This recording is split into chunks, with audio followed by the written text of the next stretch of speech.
2016 seems like the song that never ends, and it seems Hillary Clinton will continue singing it for as long as she can. Her new 500-page book called What Happened doesn't come out for a week, but the excerpts show it won't be short on grievances, plenty of them, directed at Senator Bernie Sanders. Clinton dismisses her Democratic primary rival as a disruptor who she says merely wanted to watch the Democratic Party burn and who inflicted, quote, lasting damage on her campaign.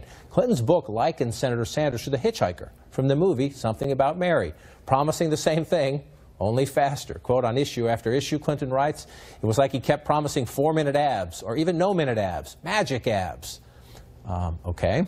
I get it. I get it. It was a bruising primary campaign. She thinks it hurt her.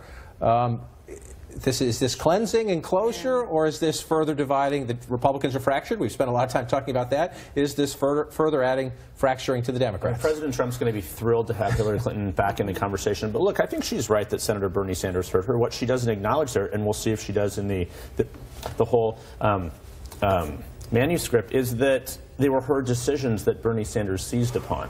Her decisions to make the paid speech, her decision to do the private email server. So at the core of all that, yes, he hurt her, no question, in states like Wisconsin and Michigan, but they were her decisions he was seizing. Yeah, he took advantage of political openings. Right. He didn't create those openings. Guilty as charged, yeah. No, look, I think in Hillary's defense, she couldn't do this book and not account for the Bernie factor. I think she sort of had to.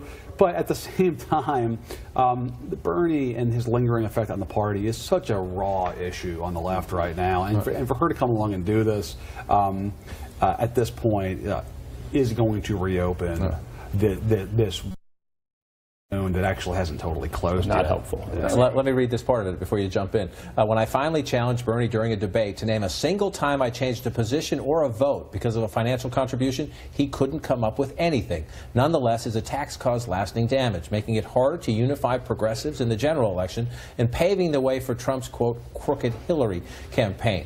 Again, is it because Bernie couldn't name one? Or, I mean, Bernie didn't take millions of dollars for paid speeches.